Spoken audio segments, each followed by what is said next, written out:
What's happening, everybody? You're all very, very welcome to the weekly Armchair Sports Talk YouTube channel. This is the Talk of the League podcast, and again, stacked panel today. I'm joined by Martin Leonard, Aston Villa fan. Martin, how are you, mate? Oh, good. I'm wearing a Shamrock Rovers jersey because we won 3-0 against Dundalk, so I think I have my allegiance set aside just for one night. Good man. We'll get stuck into your team a bit later on. Brush, we're also joined by Brush, United fan. How are you, my friend?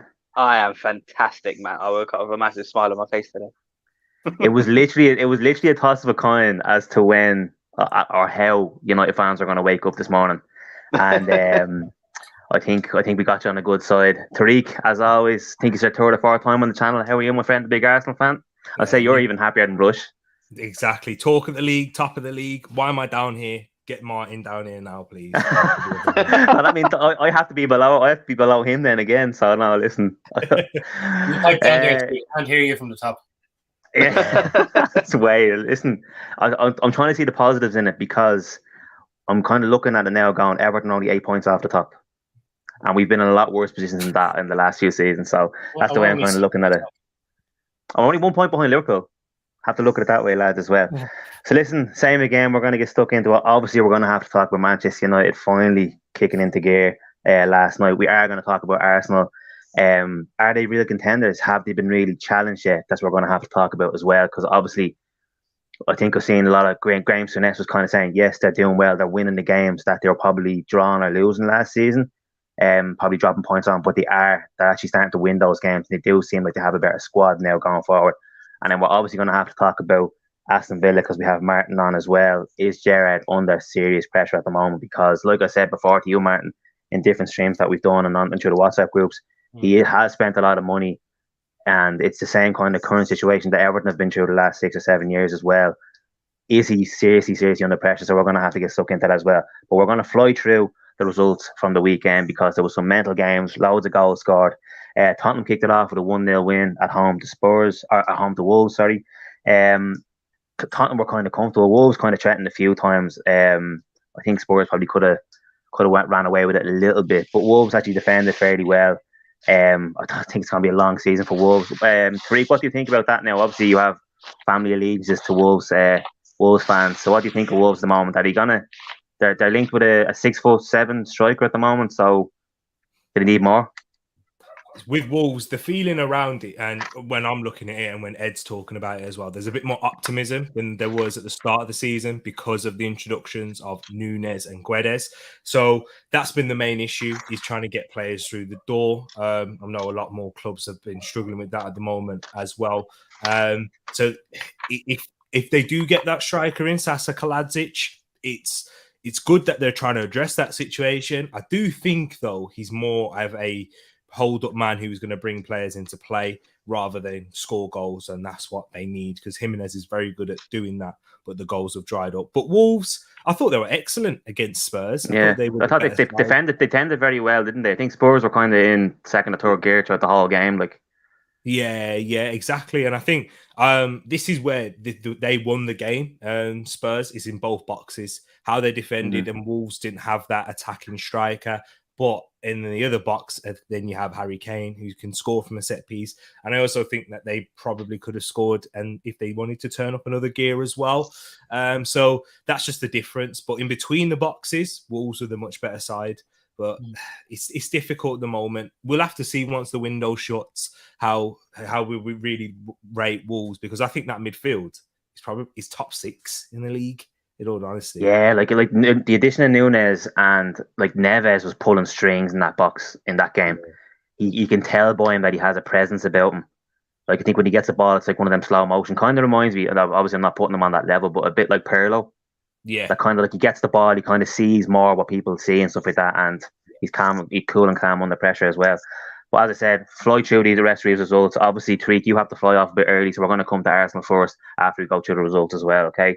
Crystal Palace 3, Aston Villa 1. Martin made the trip over there to meet up with the Eagle Eye lads. We're going to have a chat. Martin, I'll leave your misery till later on in the podcast. As I said, we're going to talk to Tariq first about his game.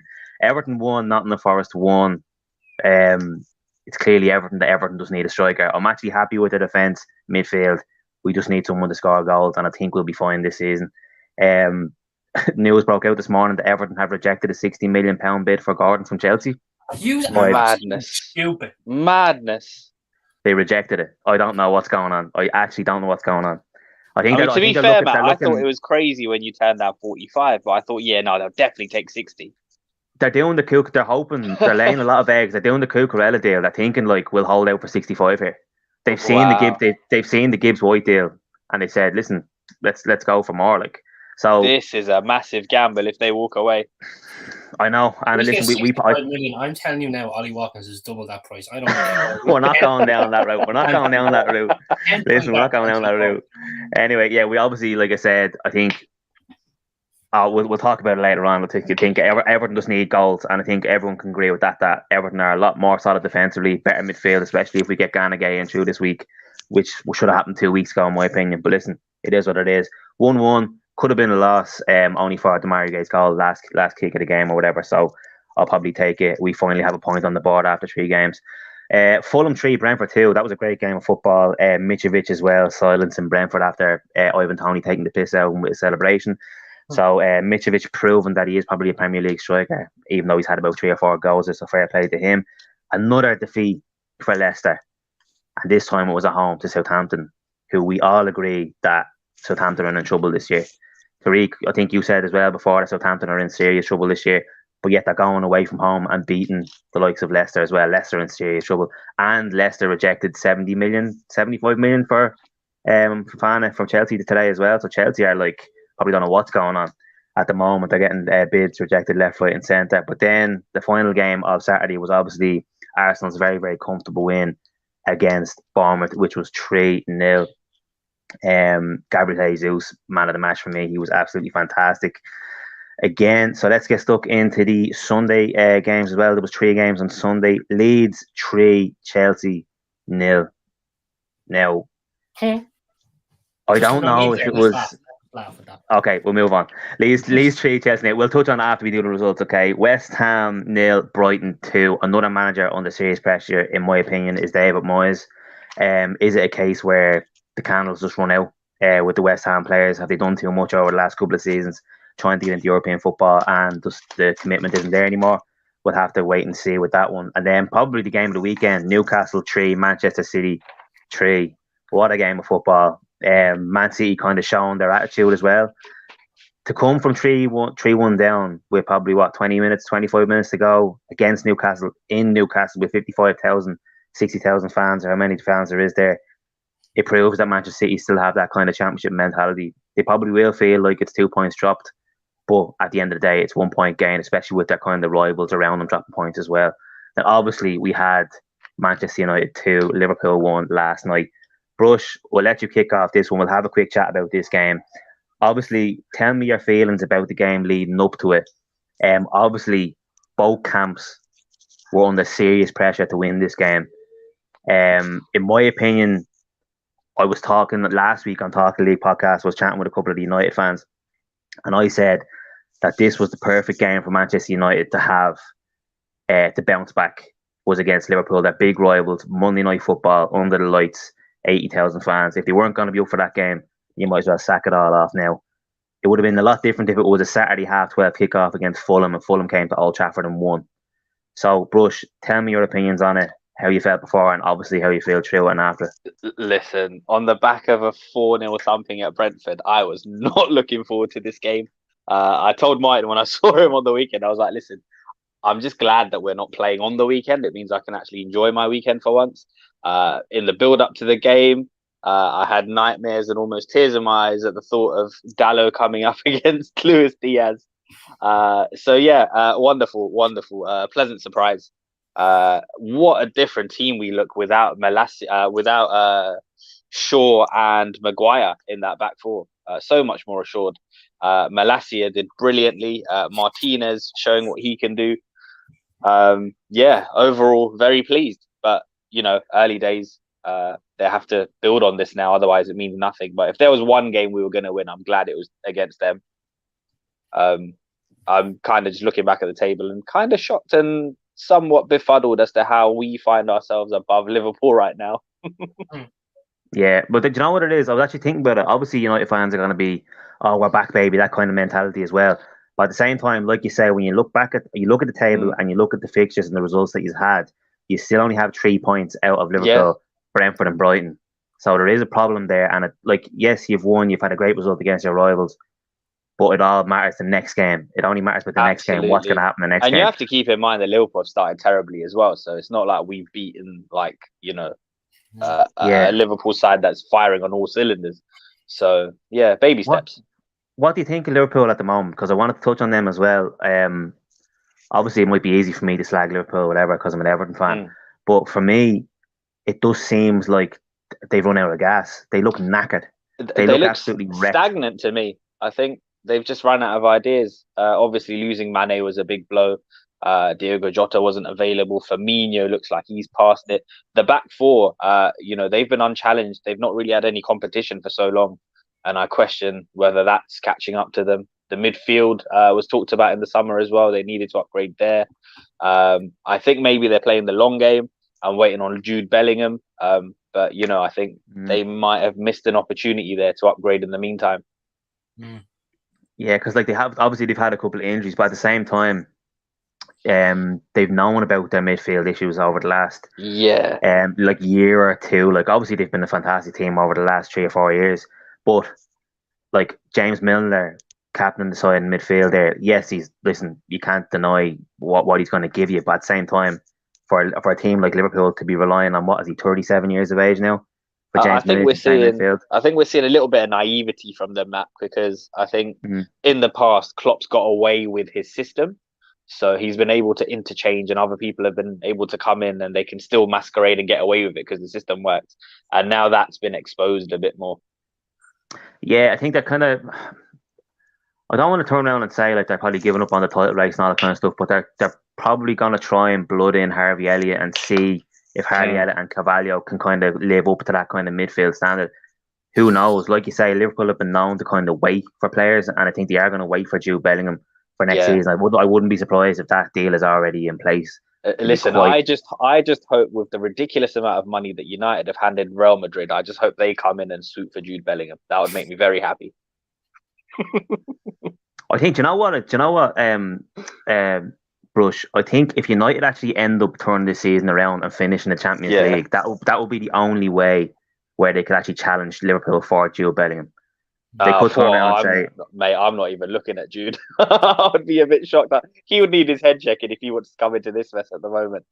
Yeah, but that's what I'm saying. If they turn it around and United finish in the top 40 end of the season and they actually have a really, really good season, but that's the only way. If United finish in the Europa League or Conference League places again, I mean, even the Casemiro thing, I'm going to be honest with you, I thought it was quite random. A lot of money to spend on a player who's already achieved everything there is to win in the game, and he's on big wages as well. So you question his motives for coming. If he comes for the right reasons, obviously it's an immediate improvement. But when I look at the players like Nunes, who's gone to Wolves for 45 million at the age of 23, Palhinha looks a real steal at Fulham, and he went for 20 million, 27 years old. So if we had the right structure and planning in place, potentially you could have got the pair of them for the price we've just paid for Casemiro, and it would have cost less than wages. It's just that United tax, though. Like it really is that United tax, and I think the Casemiro deal is obviously, it's kind of like the ship is sinking. We need something. This is the sticky tape to go over that at the moment. Like they're literally. But this has been the problem, though, Matt. This has been the problem. We've been painting a wall that needs replastering for the best part of a decade. All these short-term fixes. It's a lot of money, but like you say, why don't they just why couldn't they have thrown the 60-70 million at Wolves for Neves? All that. But yeah, Nunes and Palhinha, that would have made sense to me. They're players that play together as well. One's a DM, one's more attacking. They come in. It's an immediate upgrade on McFred.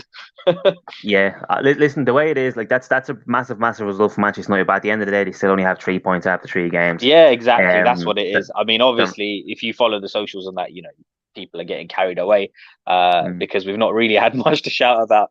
But yeah, this only means anything in the long run if we build on it. Exactly, I agree with you. Tariq, let's get stuck into your guys from one end of the table to the other end of the table. What a start for Arsenal. To go from losing 3 games at the start of the season last season to winning your first 3 games. bringing in Zinchenko, bringing in Gabriel Jesus, who's for me has been probably the player of the season so far. In the first 3 games, especially in the month of August, I think he'd be shoe in to get player of the month anyway, in my opinion. Obviously have a little word about the game on Saturday evening, and then kind of give us your opinion on Arsenal so far, and give us your thoughts on Graham Souness's comments about have they really been challenged yet. He does say that they're winning the games that they dropped points in before, but have they been challenged yet? Yeah, I hear what you're saying. But do you know what, Matt? Massive respect to you. You know what? Bringing Brush on for a mid-table side and talking about them first. Massive respect, man. The mid-table matters, doesn't it? So, I couldn't even say it with a straight face. But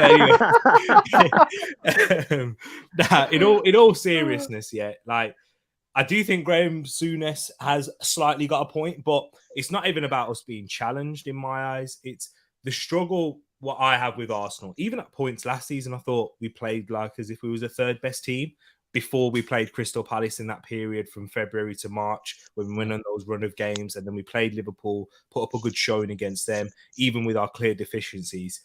It's when we had periods without certain key players and how we managed those, and we lost our first 3 games. We went on a spell where we lost to you.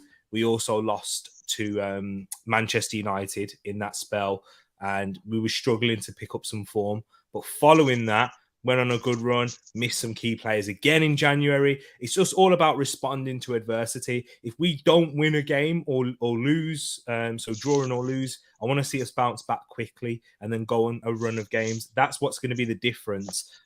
If we're ever going to be serious and compete. Liverpool and Man City, they lost games, they dropped points, but they still were able to put 90 plus points. I'm hoping that it doesn't get to that. If we'd need a lot of luck for us to challenge in terms of injuries and those to fall off, but that's the next step that we'd have to take. So yeah, it's good that we've had a good start. I mean, because that's the first time it's happened since the 2004-05 season, which is where we were on a run of games undefeated at that point. So it's good to have that. It's not easy going away to a promoted side, but we made it easy in essence. And that's going to be important because that's a test that I do think Bournemouth at home, with how Scott Parker's got them, they're not the best team, but they'll pick up points against one of the top 6 teams at their home ground because that's just how I think Scott Parker will set them up. Picked up points against Villa. Yeah, exactly. And Villa played 2 of the teams that we started and they lost those. Do you know what I mean? So that says it all, really. And then Martin last season was trying to talk to me. So reality's hitting. But it's nice to be. Martin, you can have your say, Martin, in about 5 minutes' time, right? Just give us a second. We'll come back to you now. Oh, I'm top of the league, and I don't know if I'm going to be able to say that for many points in this season. So I'm going to run with it now. Don't be surprised if Arsenal fans print out the league table as it is and paint it gold.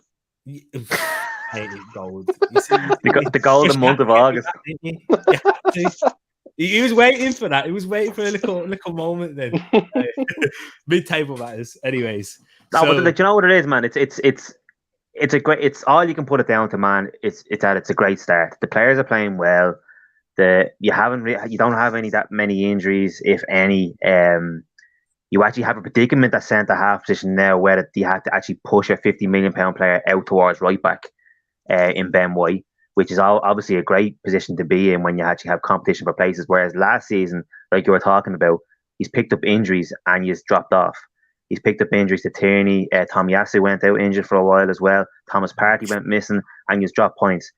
This season now, if you do pick up an injury to Saliba or Ben White, you have cover there, which you didn't have last season. Zinchenko is a massive utility player. That's why I was so happy when Everton were linked to him in the summer. And then Arsenal obviously came in. He was obviously going to go to Arsenal. But he's a massive player for you guys in terms of versatility, left back, left wing. He can probably drop into that kind of left centre half position as well if you're playing 3 at the back. It's massive for you guys, that sort of player. And then obviously Gabriel Jesus is a massive upgrade in Lacazette. I know you loved Lacazette and he was a great servant for Arsenal, but he is such a better player than Lacazette. He drops deep, he creates plays, a playmaker. He's absolutely fantastic. and it's a fantastic start for Arsenal. But I do slightly agree, like you said, with Graham Souness, it will be the games, even at home to the likes of Manchester United, Liverpool, Chelsea. Can you guys, like, if you win those games, you are probably definitely in the title hunt, in my opinion, because you got that head start on teams already. I mean, like the way it is, you're 7 points ahead of Liverpool. Do you know what I mean? So, like, I know if people are still saying that Liverpool are title challengers, then you have to count Arsenal in that, and Spurs as well. Yeah, listen, Matt, I think it's going to come down to how they respond to that first defeat. So, exactly. Come September 4th, how are they going to respond? That's what Tariq said. That's what Tariq said. It's all about responding. They're going to lose games, and I think the way this league is so competitive is that you could probably afford to lose 6 or 7 games and still finish in the top 4. The way the league is set out and spread at the moment. So, listen, like you say, if Arsenal drop points, it's the way they respond. That's for everybody. Like, this United are in that position now. If they go out and lose next week, what was the point? Do you know what I mean, Bruce? So exactly. But listen, let's move on to what? Yeah, go on, Tariq, go on. Yeah. It's the away ones for me. Is how we put, because we lost to City 5-0, we lost to Liverpool 4, we even lost to United last season. But this season is how we win those away games, those big ones. Strength in depth as well. You've got a better squad now. I think the real challenge for Arsenal will be when Europe starts up. Yeah. Of course. Yeah, exactly. And that's what Tariq was saying towards the end of last season as well, is that they're bringing in these players, the like Zinchenko, and bringing in the kind of squad players so they can cope with this, because the squad last season that Arsenal had would not have been able to cope with the Europa League campaign. And I think everybody would have agreed with that. And it's going to be interesting to see how United can cope with it as well if they don't get a few more players in, to be honest with you. But listen, I want to touch on this as well, because I want to get Tariq's opinion on this. We're going to talk to Martin now about his team, Aston Villa. All jokes aside, all right. I know we all have a back and forth about Everton and Aston Villa, and we all be slagging in the chat and all that kind of stuff. But I did say a few weeks ago, before the season started, if Gerrard gets off to a bad start, he is going to be under pressure because of the way Aston Villa finished last season. Now, Martin, you said to me last seasons in the past, it is the way it is, but it is like the run of fixtures and the results hasn't been kind. David Moyes is in that same position. I think he's won 3 games in his last 12 or 15. Is it 1 game in his last 12? On his last 10. Like, that's won his last 10, and Gerrard's 3 in his last 15 or something like that. It's not good reading, and you do have to take last season into account, because it's like you've brought that form into this season. And one thing I touched on with you as well, and you probably take everything I say with a pinch of salt, but Aston Villa have really, really good players. They have a good squad of players. But for me, and I don't know if Tariq and Brush agree with me on this, there's no connection there. They're not playing like a team whatsoever, in my opinion. Now, I don't know if you've seen that yourself, Martin. You went to the game on the weekend. You were over in London for the Crystal Palace game. Obviously got off to a great start, but then Crystal Palace, once they got the first goal, it was like they just took over the game. Give us your opinion on that game, and you can comment on what I just said as well if you want. Yeah, just to start off on the game, like, I remember I was talking to Eagle Eye Football, and I said the first 5 minutes was great, but for some reason after we scored, we dropped back 10 yards, and I didn't see the need for that. You're after putting a team in the back foot early doors. You should be capitalising on that. Now, I know at times you're most vulnerable when you just go 1-0 up. Early in the game, yeah. You have to take that gamble. But we didn't, and then there was a loose ball, and the last person you want on a loose ball, and all you are agreeing with that, is Wilfried Zaha. It's the last person you want. Anybody else, you might say, right, could be a chance you'll miss, and that's just what happened. And I remember I was asked, like, would we be able to hold off the lead if Leon Bailey's shot went in that didn't go off quarter? I said no. We still would have lost anyway, because they had us on the back foot. The Corey was a monster, and I'm not even joking. I was sitting probably in the 7th row of Selhurst, so I had the full view of the pitch, so I didn't have walls or nothing in my way or anything like that. And I just seen firsthand we were just so spineless, no one taking responsibility for their actions. And I'm starting to question now the choice of John McGinn being captain, because he didn't step up to the mantle of saying, look, this is wrong, that's wrong, let's pick it up, or just holding off till half time and just reset and go at it again. And that just didn't happen, because from the first minute Crystal Palace were taken. and they look like a better team. And for some reason, and you're right in a way, we have spent a lot of money, but we've also generated a lot. Like our net spend this season is 8 million. And when you look at, yes, we spent money on Carlos, Coutinho, Kamara, on all them players, but we've also generated money in from Carney Chukwuemeka, who barely played in the Premier League, Matty Target, Trezeguet, Courtney Hawes is a loan deal. I think there was a fee in that as well. So we have gotten money in to the club. So it's not just as us spending 50, 60 million and then not getting anything else from that. Then you would put yourself in a bit of financial fair play ruin. We have. But Martin, just to touch on that, Martin, right? You say you've generated cash and all kinds of stuff. You have spent money on players that, for me, hasn't improved. It hasn't improved the squad. Yeah, I'm not in disagreement with that at the moment. Like, it hasn't improved any performances or hasn't improved the spine of the team. Look, Carlos got injured, but he looked great against Hughes, and it was just, and it didn't even. It's one of them injuries that he looked like he was going to be all right, but then it's like a rupture Achilles, and that's bad. Like, same with Yerry Mina against Chelsea. Yeah. He was running a straight line and he's torn ankle ligaments, and a bit like Van Dijk against yourselves, like how Van Dijk was walking off the pitch, but then all of a sudden it's an ACL injury and he's out for a year. So it's just something so small like that, and now we're kind of back to square one. And I think he's out for 6 to 9 months. They were saying, 6 to 9 months. So that's pretty much out for the season, because you have to look at rehabilitation and match fitness. And his age. Like, is he 30 years of age as well? Is he? Like, that's a tough injury to come back from. Like, that's really hard. Like, if you're 21, 22, right, fair enough. You're at the peak of your powers then. But 30 years of age, it's a big ask. But can he do it? Hopefully. I am hopeful. Like, I have to back me players, like all you would. And that's horrible as well because of the timing. I mean, all your planning goes out the window when your star signing centre back gets injured for that long, and you're back to square one. I know he had a crap game against Bournemouth, but he was great against Villa. And now I know what you're going to say, Matthew. He's probably had no attacking threat, but even when you did. Well, to be fair, when you're defending against Anthony Gordon, who's going up for headers, it's literally. Hard. I think somebody said Thiago Silva had his slippers on playing against Anthony Gordon for Chelsea. So it's just, we've no attacking threat whatsoever. Exactly. So, and then going on to this whole Gerrard thing at the minute, he's only here 10 months, and I'm a very realistic Villa fan. I know we go back and forth, Matthew, with banter, but I am a very realistic and I'm a very honest Villa fan.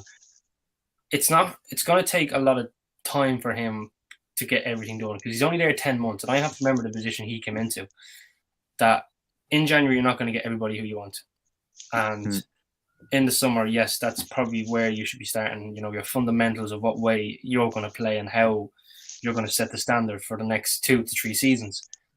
And I know at the moment that's not looking great, but and I did compare this last night to Arteta, that last season, when Arsenal lost all 3 games, and I think Tyreek would agree with me on this, that I'm not saying him exactly, but like some Arsenal fans on Twitter for calling Arteta's head and for him to get the chop. Would I be right on that, Tyreek? Like, just that little small bit there. And now Villa fans are calling for his head, and I have to remember, well, hang on, look at the amount of teams that had bad start. It's not exactly the worst start in the world. Like, we're still above Liverpool. United were just about above, because the first 3 games, I never really read into them too much because the table changes so much. Because if we win the weekend, I'm not saying we will, but if we do, you're going up into your Europa League spot. And that's just the madness of the first 6 or 7 games. It's when you get to the Christmas period is when you know who's going to finish where, or there could be a race over who could get to here or who could get to there. And you know who's going to probably go down then. But at the moment... Well, it's the way you're playing, Martin. And it's like, I could say it about it. It's the way you're playing. Like, yes, you have 3 points on the board, but you only beat Everton, and like Everton side who arguably could and probably should have deserved at least a point out of that game as well. And that's just me, like, being unbiased about it. Like, that's what everybody else is kind of saying as well. Like, yes, it's 3 points, but it's the only game you've won this year, and the 2 games that you have lost, you haven't played well in whatsoever. Like, what I will say though with Aston Villa, I'm not in disagreement with that whatsoever, Matthew. Like, I'm not happy with the performances. Don't get me wrong. I'm not going to turn around and completely back everybody, but the finger can't just be pointed at Steven Gerrard. Yes, you can point the finger at Steven Gerrard. He's the manager because he kept changing his formation, so the inconsistency is there. But players have to take responsibility as well, because if they're not up to the standard of the manager or up to the standard of the games that they're going into, there's two sides to this, because players have to take accountability and responsibility, and so does the manager. Like every club, but unfortunately, this is the media world we live in. That the manager is the one who's going to get all the stick. And like I said, I'm a very honest Villa fan. Like, I'm not happy with the performance. I'm really not. But I have to remember it's going to take time, because he didn't build Rangers to where they were in 10 months. I know you can say it's a Scottish league or whatever, but there's still the gap between Celtic and everybody else was so big, and he had to try and close that. So I'm not saying he's going to win a Premier League within 2 or 3 years, or he's going to get to a Champions League within 2 or 3 years. But I would want to see something going on in the next 2 to 3 weeks in this window to try and improve his team. Tariq, I know you want to leg it, so I'm just going to ask your opinion real quick on Gerrard and Aston Villa. Like, I suppose, like you were saying, Martin's a realistic Villa fan. You have to give managers time and stuff like that. If we're 10 games in and Aston Villa are 15th, 16th, 17th position in the league and they're not improving their football, at the end of the day, you can point at the players all you want, but it does come down to the manager. And United are evidence of that. Everton are evidence of that. Managers just get the bullet, especially if there's a lot of money on the line. A lot of money's been spent. I know you can talk about net spend, but there's a lot of players been brought in on big wages at that club, and they just don't seem to be clicking. And if in 2 months' time, just before the World Cup, and Aston Villa are bottom 5, questions are going to have to be asked, Tariq. And this is what me and Matt have spoken about this, because the main issue that I've got with Villa, Martin, is that you've brought in players that are certainly just for the short term, that were, Luca Dean being brought in, Danny Ings, those likes of, and you're building Diego Carlos. That's another short-term assignment, and I know it's unfortunate for him to pick up that injury. Philip Coutinho. So those signings were brought in to give you that instant success. Whether it's Gerrard's fault, it could possibly be, but I don't know, because you'll have a better outlook on if it's the recruitment that's the issue.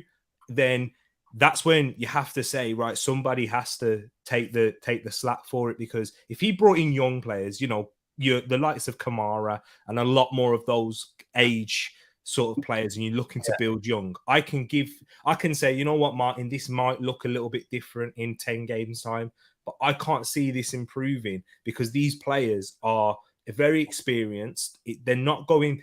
Gerrard has to try to get the best out of them now, because that's what these players are signed for. And you're letting go of the likes of Chukwuemeka. That might be a reason in itself, because you've got Cameron Archer. If you're building around these players, which you have a very good academy, and Gerrard's playing them, then I can say, you know what, I'll hold my hands up and give him time, and he will get the best out of those. But as Matt is saying, you currently do have these experienced players who are going to be extremely hard to shift, by the way. I know you've done well with your net spend now, but when these players, when you realise that they're not good enough or they don't fit this system, what Gerrard wants to play, getting rid of them is going to be an even tougher task. Trust me, as an Arsenal fan, I've seen it, big wages, older players, can't get rid of them. And it will, to Villa, because you don't have that European football and because of financial fair play, it's going to be even more difficult for you to get in and bite the bullet and cancel contracts. So I do think Gerrard's going to have to take some slack for it, because, the Coutinho signing, that was mainly to do with Gerrard. Luca Dean coming in, those are signings that he wanted in the January window, and he was desperate at that time. You've just got to question him in that sense. And I don't think he's going to get the best out of these players. I don't think he can do much better in a short space of time. Do you want to reply to that, man? Yeah, I'm not in a complete disagreement with you, Tyreek. I'm really not. Gerrard does need to take some stick. He does. And like I said, so do the players. Like I said, there's two sides to this whole thing. And yeah, if he was playing younger players, like I personally said, I remember saying, Cameron Archer, I really think he should be playing. Because when he went to the Championship with Preston, he played 11 games and he scored 7 goals. That's a great return. And it's the Championship. And a lot of people, you might say, oh, it's only a Championship or whatever. But the Championship is still a high-level league. It's one of the toughest leagues in the world to get out of for teams who've been relegated. And if they do get out of it, sometimes they are relegated themselves. So it's like getting rid of Carney, could that be a doubt or backbiting to us? Not really, because he said he wanted to leave for more game time, and then he goes to Chelsea, who are basically lone FC. Yeah. So that's a money move. For me, that's a money move. I don't care what anybody got. That's just a money move. But if we lose players like Archer or Philip Ogdenis, Tim Imberginum, to clubs that will give these lads game time, that will then bite us back in the arse. But young players leaving just because, there's an extra few bob here and I'll probably go on loan somewhere and play, then that's not going to come back and bite us in the arse. But you got an FA Cup Youth Cup winning team. Do you know what I mean? That's the thing. But the thing with Gerrard, and I did notice at Rangers, I really did, because sometimes I like to watch the Scottish League because I'm an Irish person, Celtic. But I've noticed with Gerrard, he has nearly one of the oldest teams he likes to play with. He likes experienced heads around him. He likes probably maturity. But and I think I've seen a lot of people saying, if you got rid of Gerrard, who would you bring? Graham Potter or Pochettino? And I know people could say Pochettino would never go to Villa. I'm saying this now, and I've said this. Ancelotti went to Everton. If Ancelotti can go to Everton, Pochettino can go to Villa, because money would just be thrown at him, and I'm pretty sure money was just thrown at Ancelotti to go to Everton. But if you bring in Graham Potter is great with young players. He's signed someone from the Belgian league who's 17, 18. He's Evan Ferguson he got from Bohemians. He's got a good crop of players, and I think he's a Villa fan. I think the pull of him coming to Villa would be nice to him because he's a Villa fan. But at the moment, like I said, I want to give Gerrard time and see where it goes. And if it doesn't improve after 10, 15 games, there's going to be questions asked, because I think our owners now, they showed the ruthless side in sacking Dean Smith when he lost 5 games in a row. And if it gets to the point that it's really bad, I would expect our owners to be as ruthless as they were with Smith. I would. So I have to see. I agree. I think I want to touch on what Tariq said as well, in terms of bringing certain players in, but if there was a bit of a plan about it, like you said, they bring in Kamara. He was a youngster on a free, but you've spent a lot of money on kind of players touching their 30s and stuff like that. In comparison to Everton, are kind of doing the same at the moment. They've brought in Dwight McNeil, who for me I thought he was about 28 years of age, but he's only 21 apparently. They brought in Onana. He was only 20 years. He's only just turned 21. But we're also bringing in the likes of Tarkowski and Cody at the back there, young, experienced, young, 29 for centre half. On a free is a very, very good deal. You're gonna get, you're definitely gonna get 3 or 4 good seasons out of both of them if they choose. Especially someone who's a veteran in the Premier League as well. Yeah, 100%. And if we do get the Ghana Gay deal over the line, yes, he's older, but if he comes in for that number 6 role, he's just there to clean up, and that's what Everton have been lacking since we let Ghana Gay go to PSG. So if we get him back in as well, and I think PSG are looking for a nominal fee now as well, but it might only be 5 or 6 million, which would be good business for me, because Ghana Gay was getting man of the match in PSG's group stage as well when he was playing for them. So he is still a good footballer in my opinion. But Rush, your quick opinion on Aston Villa, and then we'll move on to the upcoming fixtures before we wrap this up. With Stevie G, because of who he is, I think he'll get a little bit more leeway than perhaps others. But yeah, I think 10, 15 games down the line, we'll see. We'll be in a better place to assess it. The Premier League is very unforgiving, and it's a lot easier to replace a manager than it is to ship out players.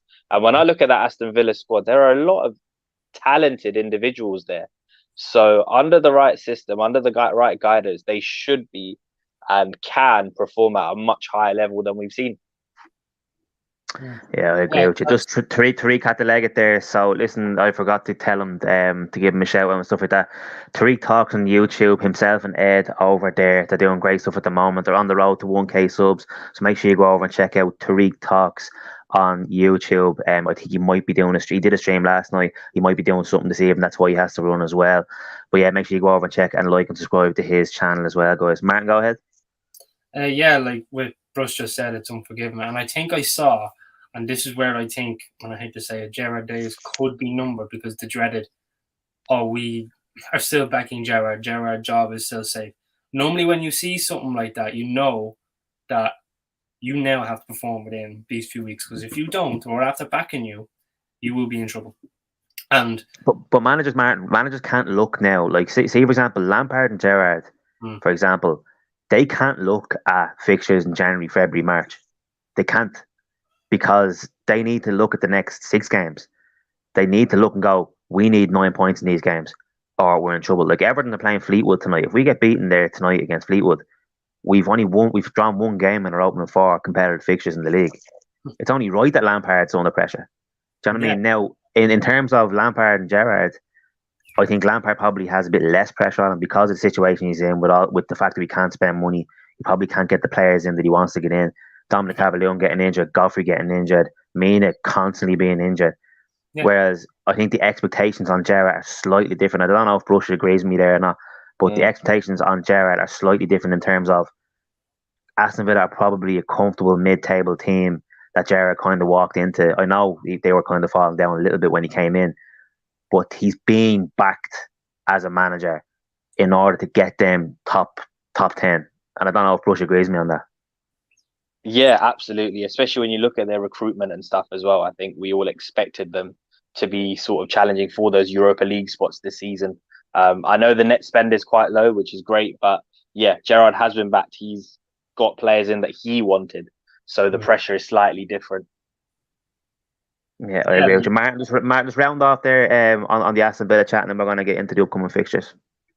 Yeah, I know the expectations are a little bit different, and Villa fans would say, I know some Villa fans saying, oh, I want to be finishing 7th. You're really only setting yourself up for failure if you're really going that high. So, yeah, I do agree with you, Matt. The expectation is a little bit different for Gerrard compared to Lampard because of 2 different situations. And like I said, I'm an honest Villa fan. I'm very realistic. I know I have a bit of banter and I say, oh, yeah, we'll do this, we'll do that. But I want to give him time. I really do. But if it doesn't improve to a certain point after him getting told that his job is still safe on Twitter, and that's normally kind of a thing. You have a few weeks to now improve yourself. That's what happened to Man United with Ole Gunnar Solskjaer. His job is still safe. Or with Mourinho, his job is still safe. Or at Everton, I know Ancelotti left, but let's say it's that little warning sign, isn't it, to get your ish together. His days are numbered, and if he doesn't improve it, he will be gone. So I don't want to sack him. I really don't. I want to give him time. I was the same for Smith. I want to give him time because he had a bit of a thing with losing Grealish and now having to deal with a whole different team. And he changed his formation.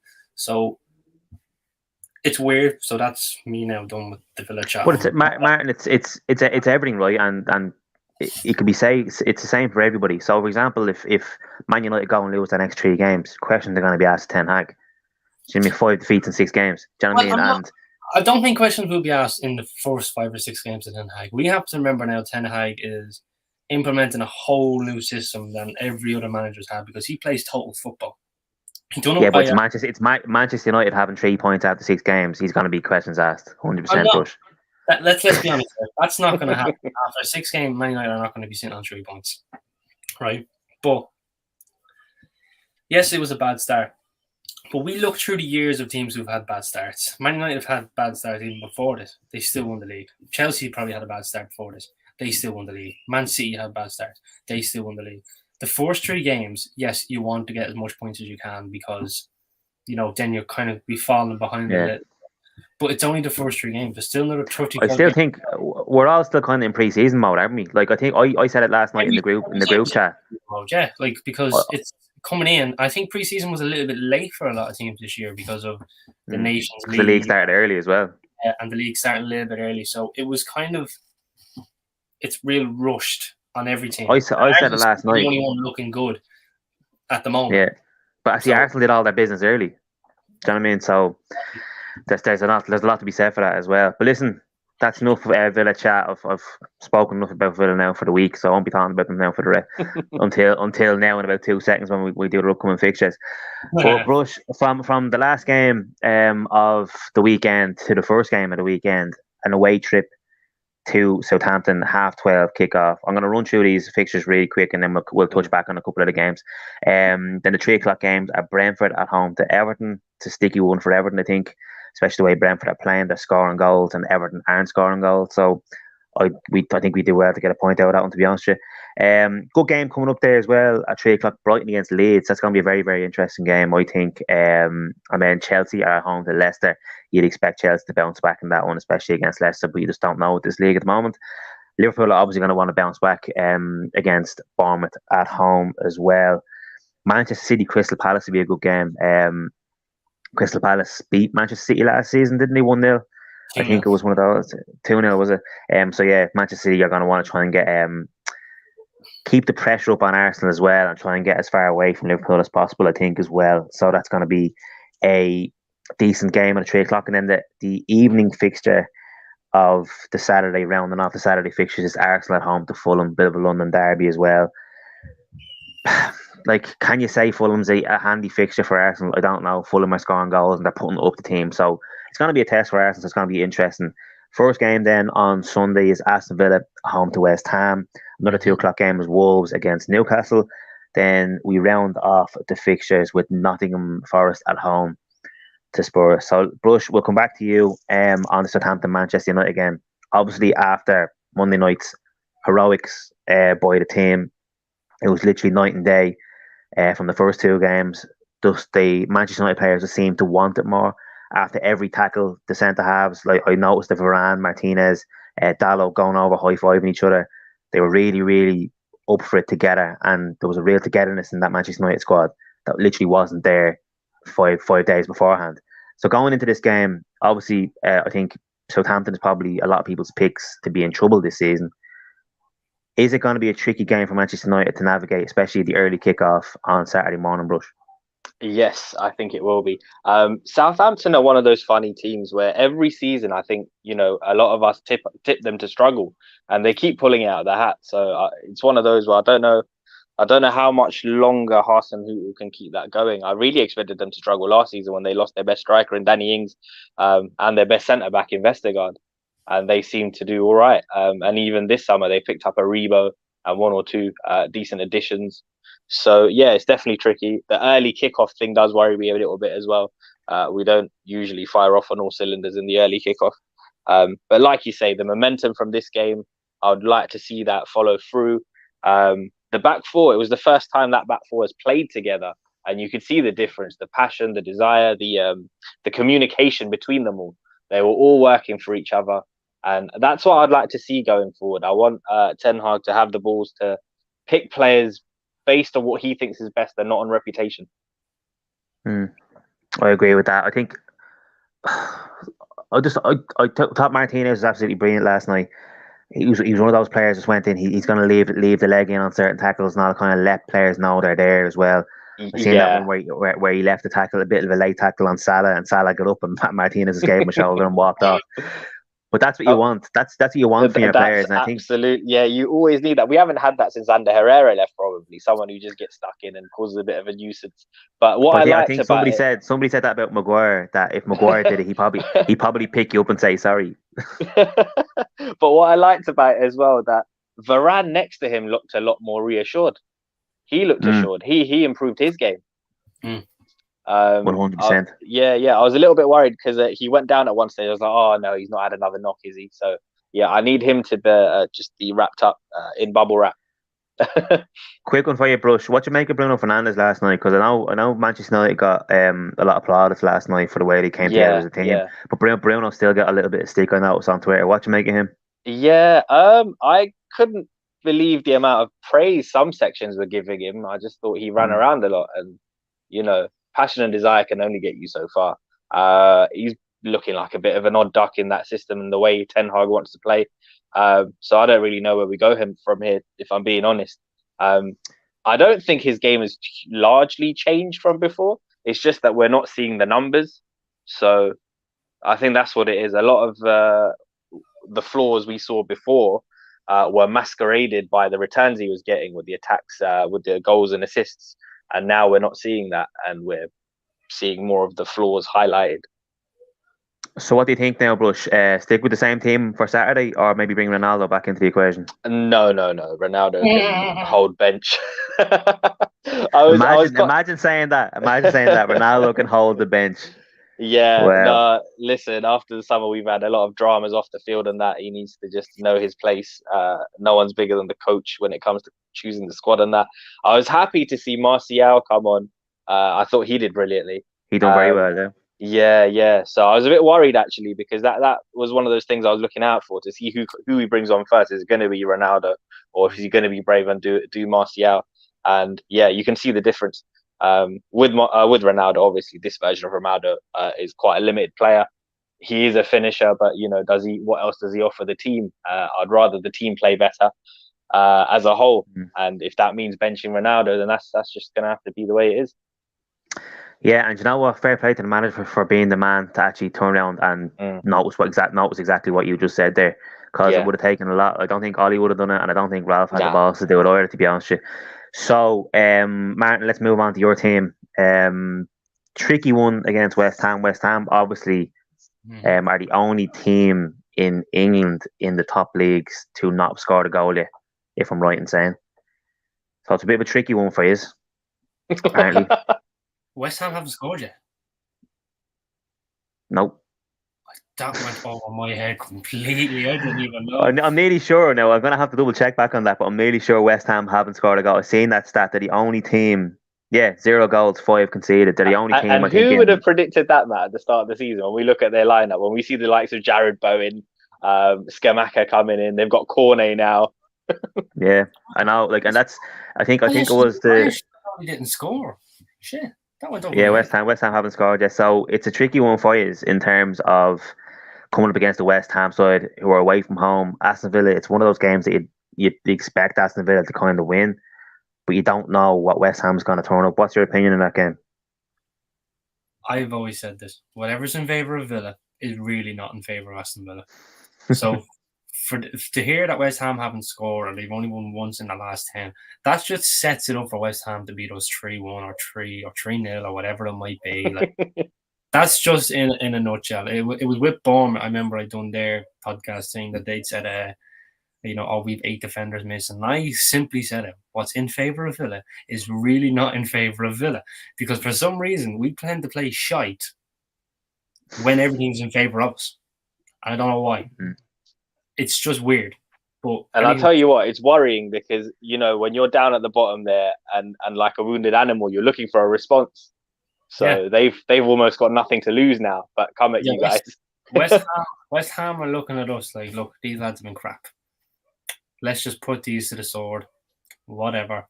But we could also look at them like, look, lads, these lads haven't even scored a goal. Let's keep it that way. Let's put them to the sword. So 2 teams I think are equally going to be up for this to prove a point. And if Villa turn up, I can see us probably nicking a 1-0 win because I don't see this being a high-scoring game. I really don't, because the way 2 teams are playing at the moment, or we're getting smacked. It's as simple as that. There's no in-between with Villa. When we go 1-0 down, for some reason, we can't seem to turn a deficit. So, I don't know how this game is going to go, but I had to back my team, and I would probably say a 1-0 win for us. Yeah, if I'm going to have my opinion on that game, it's going to be a strange one because I actually watched West Ham once this season and it was against Nottingham Forest when they got beaten 1-0 there last weekend. Not the weekend gone, the weekend before that. Yeah. They were brilliant. West Ham were brilliant. I'm not sure how they didn't score in that game. Oh my God, man. They offside goal, penalty miss, everything. So Henderson was unreal that day too. Henderson was very good that day. He was very good, but he was also beaten twice and the crossbar saved him twice. So it's I think he was a bit flattered. I think if you look at his fancy Premier League points, it was because of that game. He had a penalty save, clean sheet, but it could have been completely different. But yeah, he had a good game that game as well. That is the look you need as a goalkeeper. True, yeah, and Forest are going to be thankful for those 3 points to come the end of the season, probably. You know what I mean? So it's one of those things. But West Ham played really, really well, and I've obviously seen Villa play one game that was obviously against Everton, which in my opinion, Aston Villa didn't have to do much to win that game. So in terms of that one, Aston Villa being at home, like you say, things don't go in their favour or whatever, but it's one of them, man, you just don't know. I think if West Ham lose that game, David Moyes is under serious pressure. Serious pressure. I don't know how a team like West Ham, who also have did West Ham have the Europa League conference? Yeah, I don't know what score they won, but I think they won by a good bit, so they still have a second leg to play. Like if they get into them group stages and they're like down towards the bottom of the Premier League, it's not going to be good for them. It's not going to be good for that squad. Like so. Well, you know what the mad thing is, Shamrock Rovers. Now I know this is not Premier League related, but like if we get into the group and potentially draw with West Ham, that would just be a mad thing. Like just in my perspective, because like I'm a big Rovers fan here in Ireland, and if we get into the same group as West Ham, I'm not saying we're going to beat West Ham. By all means, we're not. We're going to get smoked by them if we get them. But like, it just goes to show the reality of where probably West Ham are at this minute, that they're in this Conference League, regardless of what standard the Conference League might be. It's because you've so many games, and if their squad depth at the minute is dire, and I mean really bad. They signed the left back from Chelsea today. Emerson, I think they signed him today. That's not a bad sign. Like that's a very solid player. Like David Moyes like them solid players, physical, and and can play football as well. So like that's not bad. Now there's two players there, left back Cresswell and Emerson. So there's a good bit of depth, but everywhere else, it's really, really low. And if you're in a Conference League, Europa League Champions, it doesn't matter what European competition you're in, because you've so many games. If your squad depth is really low, it's going to show in the league. It really is going to show in the league, because they might pick up an injury in the league, or they'll pick up an injury in an FA Cup or the league. Because if your squad depth is so low, it doesn't make for a good reading, and your position in the league is going to be absolutely woeful. I think for teams like that, what they have to do, they probably have to use that competition to blood the youngsters. True, especially in the group stages. I think Burnley made the Europa League, and they didn't really improve their team a lot. And look where they finished. They were nearly in relegation while they were playing Europa League. Yeah, I think it's going to be one of those things at West Ham. Like you say, age and squad as well. Like, does Gerrard want to be there anymore? They were trying to get rid of Ben Rama all summer, so he's probably saying to him, "What am I doing here?" Antonio's getting older. They need Scamacca to hit the ground running, and if all these things don't happen, they're going to be in trouble, in my opinion. I know you say like Mark Noble not being in and around the dressing room is probably a big thing for them as well. So does Declan Rice even want to be there? Do you know what I mean? So I don't think he does. I really don't think he does. I don't think he does. I really think he was expecting something this summer. I think West Ham are pricing him out of a move, to be honest. Yeah, that's what it is. I think last season before it was 100 million, and then this year they wanted 150. So like they're really. It's one of those where he's just going to have to run his contract down a bit to get that price down. Sure, he's going to have to go into it. He's going to have to go into his last year of his contract and then try and get a move for 40 or 50 million or something like that. That's what's going to have to happen. He's still, 21, 22. Like, he's relatively young. And I think he signed, a 4-year deal, so I think there might be 3 years at that. So 25. He's still in his prime years, but then you have to question what type of player would he be in 3 years' time? If he's a replacement for Casemiro. Yeah, I could see that happen. If the price is right, I don't have a problem with him. It's just, I mean, I bulk at the price, but then I do that with all of our signings. Well, listen, in a world where Anthony Gordon is getting bids rejected for 65 million. This is the thing that we shouldn't compare the madness of others to justify our own BS. I'm being honest here. Is so stupid for rejecting that type of money. It's crazy. No, we obviously know we're going to get more out of them. So I mean, and talking of crazy, I've had United being linked with a 94 million euro bid for Anthony from Ajax this week. That's amazing as well. He's worth about half at most. That's United getting the piss taken out of them, unfortunately, and everyone knows that. Madness, absolute madness. But listen, lads, I might as well touch on Everton slightly before we go. They're playing against Brentford away from home. Not looking forward to the game whatsoever. The current squad that we have, especially if Anthony Gordon leaves during the week and Dele Alli leaving, I know you mightn't say that's not much, but they're two attacking players going out with a team that can't score goals. It was not looking good for Everton whatsoever. Unless they do a madness tomorrow and Thursday and get players signed before the Friday noon deadline, then I don't see us getting. I actually don't see us getting anything out of that game. I can actually see Everton getting beaten on the weekend, unfortunately. And until we get goals into the squad, that's just the way it's going to be. And like you say, you have to back your team, but Everton, a team who, yes, defensively solid, in the midfield areas are going to be solid as well. Yeah. But there's only so much you can do in the Premier League. The way it is at the moment, where goals are at a premium, there's goals scored nearly in every single game. I'd be very, very surprised if there's that many nil-all games this year. I would be. And just Everton aren't going to score a goal. Like, if Everton add goals to their team, if Everton can get 2 players in who can score between 8 to 15 goals, they'll be fine. Everton will be absolutely fine this season. They'll finish 13th, 14th, in my opinion, because they're actually solid from the back right up to midfield now, which last year we were okay going forward and we had nothing at the back. So, my opinion, Everton are going to be all right this season, and it's just going to be one of those years. For me, it's one of those where it really depends what they do with that Gordon money. Well, first of all, you got to accept the bid, and then So, do you know what I think? Do you know what I actually think is happening? And yeah, somebody touched on it today on Toffee TV. I'll leave it at this. Frank Lampard mentioned it, that we were sound 3 days before the season started, and then Dominic Calvert-Lewin got injured. Right now, I think what they were planning on doing was waiting, hoping that Dominic Calvert-Lewin will be fit for the season right up until the end of the transfer window, and then hoping Chelsea will bring in someone like Aubameyang and allow Brozier to go out on loan, and Everton would be the destination. That would have been great. But that's what they're still kind of hoping for, and it's a dangerous game to play. I reckon with a bit of money in the bank, Matt, I think there are options. I think you guys can be very clever.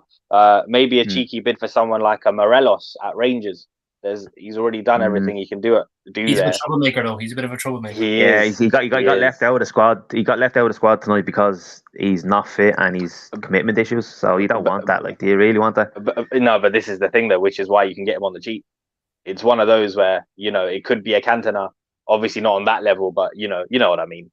I think we're going to utilize. It could be a Di Canio. It could be a Di Canio to West Ham kind of move. I think Everton are going to try their best to kind of just ride this wave. And if Aubameyang does come into Chelsea, then Brozier is definitely on the move. Brozier for you guys makes the most sense for me. That would be brilliant. I think I saw today that it was agreed that there's an £18 million move with 4 million add-ons or something for Aubameyang to go to Chelsea. So if there's any light or truth to that rumor, then that's crazy numbers. They need to bid that for Ronaldo. Yeah, but like that's like, if there is any truth, that's where Everton should capitalize on trying to bring in Broa on loan, or 100%. And I think but that's the problem. Like I said already, is that Chelsea are going to wait till the very last few days of the window to allow players like Gallagher and Brozier to go out on loan if they bring in players. So they're going to wait to bring in the likes of they're going to wait until other clubs get desperate and say, okay, Aubameyang for 20 million grand, you come in here, and then they'll allow Brozier to go out on loan. And yes, it is a dangerous game to play. You're 6 games into the season, but you have to remember the league started 2 weeks early as well. So we haven't always been in a position like this. So if Dominic Calvert-Lewin was fit, I don't think Everton would be interested in selling Gordon, and they would have probably went and gotten Brozier towards the end of the season, and we'd probably be in a much, much better situation at the moment. But because of the injuries, because we can't count on Dominic Calvert-Lewin's injury record, we probably do have to cash in. And like, one more thing before I go is that people are saying, why don't you just take 40 million for Gordon and Brozier comes the other way on a permanent? Everton need as much money as possible to come in against the books. So if it's 65 million for Anthony Gordon, and then what we could do is, once we get the 65 million in, then we can go back to Chelsea and say, do you want 30 million for Brozier permanently, or we'll take him on loan? Once we have that 65 million in for an academy graduate, it makes our books look so much better, and it allows us to spend, if that makes sense. So listen, we're going to leave it there. Brush, thank you so much. Martin, thanks very much for coming on. I know we left it late today to get on. I know there's League Cup games on at the moment as well. I can see here that Wolves have gone 1-0 up in their game. Nottingham Forest are winning 1-0. Norwich are gone 1-0 up against Bournemouth. West Brom are getting beaten by Derby. Blackburn are getting beaten by Bradford, and Sheffield Wednesday are 1-0 up against Rochdale. All the rest of the games are currently 0-0 regarding our teams, Martin and Everton. So, Brush, thank you so much. Brush, where can we find you on Twitter and all the likes? If you're floating around anybody's streams regularly, let us know. First of all, thank you very much for having me. It's been a pleasure to be here. The people can find me on Twitter at Brushy87. In terms of regular streams, I do an FPL stream usually on Fridays over on Grizz's channel. So you can find me there. And otherwise, just sort of floating about here, there and everywhere. Well, man, Brush is the man who's always in the comments, leaving his little popcorn sign for everybody's stream, liking and sharing everybody's stream. So fair play to you, Brush.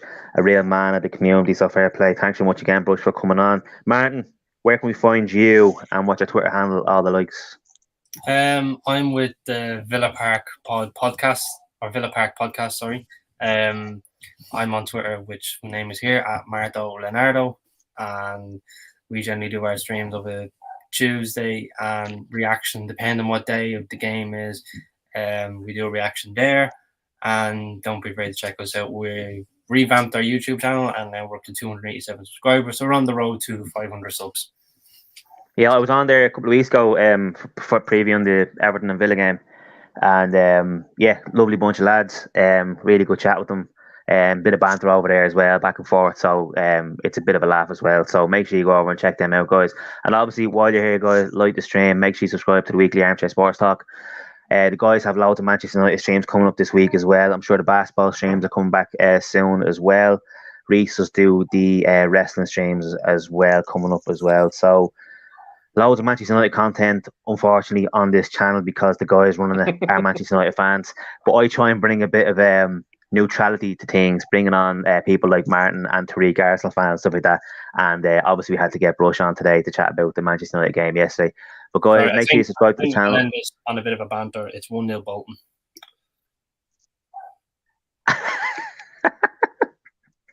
Will we keep this? Will we keep this stream going, Brush, for about 10 minutes? Will we just 1-0, bro? 1-0 Bolton.